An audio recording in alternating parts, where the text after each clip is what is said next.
है friends, welcome to knowledge word पे आपका स्वागत है। दोस्तों, आज की इस वीडियो में हम देखने जा रहे हैं जो आरबीआई है अपना रिजर्व बैंक ऑफ इंडिया, जो कि इंडिया का सेंट्रल बैंक है, वो जो मॉनेटरी स्टेटमेंट अभी फरवरी में दिया है उसके अकॉर्डिंग जो रेपो रेट, बैंक रेट और जीडीपी प्रोजेक्शन 2022 से 21-22 के लिए क्या था वो सब देखेंगे। तो उससे पहले दोस्तों एक बात है कि अगर आप इस चैनल पर नए हैं तो इस चैनल को सब्सक्राइब कर लीजिए और वीडियो को लाइक और शेयर कर दीजिए अपने दोस्तों के साथ, उनके टेलीग्राम ग्रुप में या फेसबुक ग्रुप में।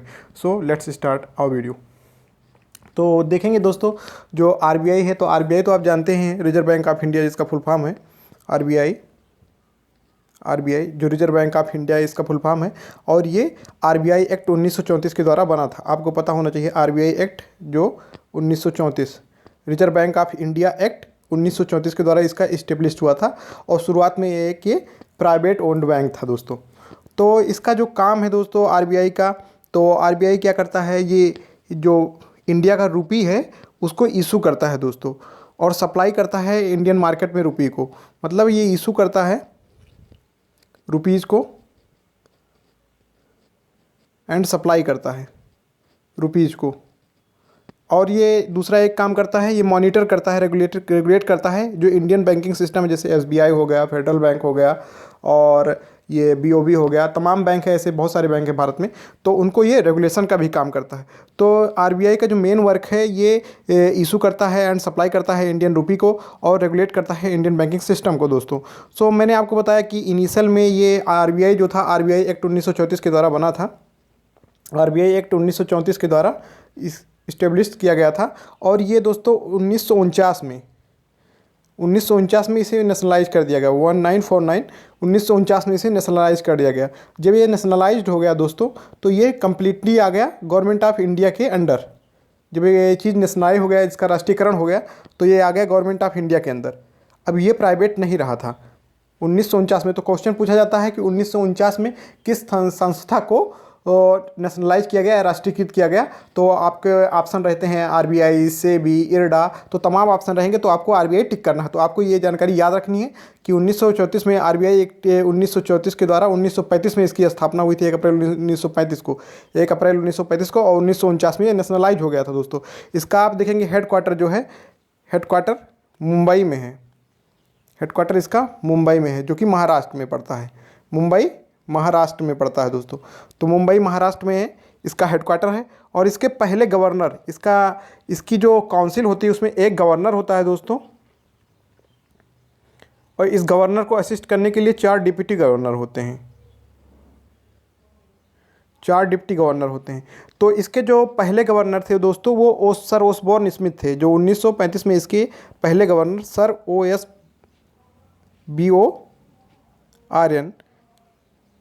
SIMTH सर ओसबोर्न स्मिथ इसके पहले गवर्नर थे। और इस समय में इसके जो गवर्नर हैं, जो कि 25वें नंबर के गवर्नर हैं, वो कौन है दोस्तों? शक्तिकांत दास। तो आपको याद रखना है कि आपसे क्वेश्चन पूछा जाएगा इस समय प्रेजेंट समय में आरबीआई के गवर्नर कौन है, तो आपको आंसर देना है शक्तिकांत दास। अगर कभी पूछ लिया जाएगा जो प्रेजेंट समय में आरबीआई के गवर्नर हैं शक्तिकांत दास, वो किस नंबर के गवर्नर हैं, तो आपको नंबर दिया रहेगा 20, 21, 22, 23, 24, 25, ऐसे 4 ऑप्शन होंगे, तो उसमें आपको 25 टिक करना है दोस्तों। अगर आप देखेंगे तो अगर 24वें की बात की जाए तो 24 उर्जित पटेल थे, आपको पता होना चाहिए। उर्जित पटेल थे। उर्जित पटेल के बाद ही ये बने हैं। उर्जित पटेल के बाद पहले की भी बात की जाए तो उसमें रघुराम राजन थे, जो कि 23वें नंबर के थे। रघुराम राजन थे दोस्तों। अगर उनसे भी पहले की अगर आप बात करें 22वें नंबर के, तो डी सुब्बा राव थे। अगर आप 21वें नंबर की बात करेंगे तो वाई बी रेड्डी थे। 20वें नंबर की बात करेंगे दोस्तों तो बिमल जालान थे। और आप 19वें नंबर की बात करेंगे तो सी रंगराजन थे। अरे दोस्तों, अब इससे ज़्यादा तो ये कभी पूछ ही नहीं सकता, सी रंगराजन थे। तो अगर आप देखेंगे तो 25वें नंबर के गवर्नर आपको याद रखना है शक्तिकांत दास है, जो कि इस समय प्रेजेंट टाइम में इसके गवर्नर है। और पहले गवर्नर इसके थे सर ओसबोर्न स्मिथ। और इसका हेडक्वार्टर कहाँ पर है? मुंबई महाराष्ट्र में है। महाराष्ट्र की राजधानी है मुंबई, वहीं पर है। अगर मैं बात करूँ महाराष्ट्र तो अच्छा, महाराष्ट्र की बात कर रहे थे मैं महाराष्ट्र की बात कर रहा था। तो महाराष्ट्र ये है दोस्तों। आप अगर मैप में देखेंगे तो ये महाराष्ट्र रहा, ये महाराष्ट्र है, ये गुजरात है और ये गोवा है। तो ये आरबीआई है। महाराष्ट्र के इस समय के जो चीफ मिनिस्टर हैं वो उद्धव ठाकरे हैं, उद्धव ठाकरे हैं। और यहाँ के जो गवर्नर की बात की जाए तो भगत सिंह कोश्यारी हैं। यही दोस्तों गोवा के भी गवर्नर हैं भगत सिंह कोश्यारी। ये जो गोवा है, यहाँ आप देख रहे हैं गोवा, तो गोवा के भी गवर्नर भगत सिंह कोश्यारी हैं। यहाँ के जो चीफ मिनिस्टर हैं वो प्रमोद सावंत हैं गोवा के, और गोवा के गवर्नर भगत सिंह कोश्यारी हैं। और महाराष्ट्र में ये आरबीआई का हेड ऑफिस है। यहाँ के जो चीफ मिनिस्टर उद्धव ठाकरे और यहाँ के गवर्नर भगत सिंह कोश्यारी हैं। तो अगर मैं देखूँ तो अगर मैं बात करूँ कि महाराष्ट्र का जो हाई कोर्ट है, जो दोस्तों महाराष्ट्र का हाई कोर्ट है वो गोवा का, और ये आप देखेंगे इधर ये गोवा और महाराष्ट्र, और ये आप देख रहे हैं यहाँ दमन है, यहाँ दीव है। तो दमन, दीव और नागर हवेली, इन तीनों का जो हाई कोर्ट है एक ही है, जो कि जिसे हम जानते हैं बॉम्बे हाई कोर्ट दोस्तों। बॉम्बे हाई कोर्ट मतलब कि महाराष्ट्र, गोवा, दादरा एंड नगर हवेली एंड दमन दीव, इस तीनों का हाई कोर्ट एक ही है दोस्तों। तो वो वहाँ पर है। और यहाँ पर अगर आप बात की जाए जो बॉम्बे हाई कोर्ट है उसके चीफ जस्टिस कौन है, तो उसके चीफ जस्टिस दीपांकर दत्ता हैं। महाराष्ट्र से रिलेटेड ये जानकारियाँ थी दोस्तों। और महाराष्ट्र में अगर मैं बात करूँ तो महाराष्ट्र में यहाँ पर एक मेलघाट है, सह्याद्री है, अंधेरी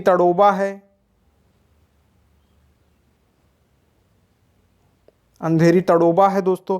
और नवेगांव नगारिया है दोस्तों, बोर है। तो मतलब ये मेलघाट हो गया, सह्याद्री हो गया, अंधेरी तड़ोबा हो गया, बोर हो गया, और क्या कहते हैं नवेगांव, यहाँ मैं लिख दे रहा हूँ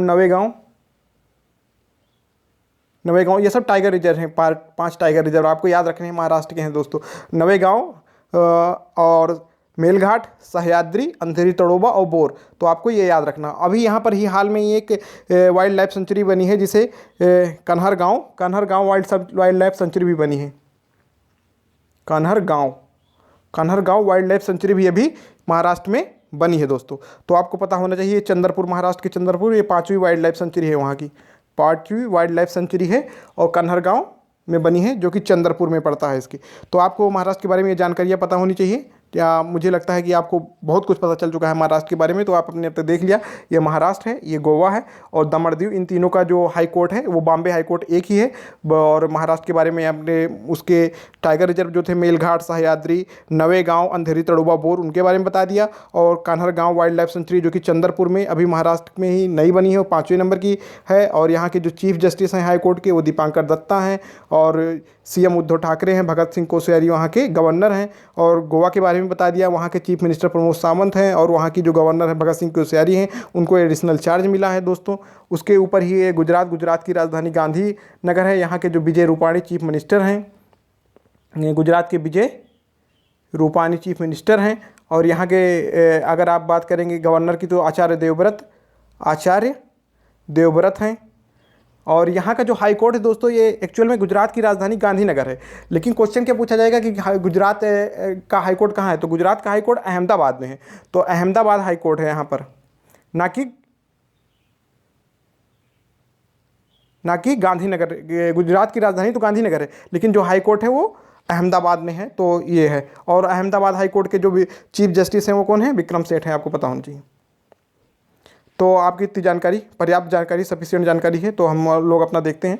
तो अभी जो monetary policy reserve bank of India ने इशू की है, तो उसमें हम देख लेते हैं कौन कौन सी रेट है जो जिस पे से क्वेश्चन आने वाला है। तो अभी जो रिजर्व बैंक ऑफ इंडिया ने अपनी मॉनेटरी पॉलिसी स्टेटमेंट दिया है, उसने 2021-22 के लिए जो जीडीपी ग्रोथ रेट रखी है वो 10.5% की है। तो क्वेश्चन सीधा पूछा जाएगा कि आरबीआई ने अपना जो मॉनेटरी स्टेटमेंट दिया है उसके अकॉर्डिंग कितना जीडीपी प्रोजेक्शन रखा है। तो उसमें बहुत सारे ऑप्शन रहेंगे, 11 रहेगा, 12 रहेगा, 10.5 रहेगा, 9.5 रहेगा। तो आपको 10.5 पे टिक करना है। वो क्वेश्चन पूछा जा सकता है कि आरबीआई मॉनेटरी पॉलिसी जो अभी फरवरी में आई है, 5 फरवरी को आई थी, तो उसके अकॉर्डिंग रेपो रेट कितनी है, तो 4% है। रिवर्स रेपो रेट कितना रखा गया है दोस्तों, 3.35% रखा गया था। जो एमएसएफ है, मार्जिनल स्टैंडिंग फैसिलिटी वो 4.25% पे है और बैंक रेट भी 4.25% पे है। तो आपको ये दोनों याद रखना है, जो एमएसएफ और बैंक रेट दोनों 4.25% पे है। रेपो रेट 4 है और रिवर्स रेपो रेट 3.5% है। एसएलआर मतलब standing liquidity ratio, standing liquidity ratio दोस्तों जो है 18% है।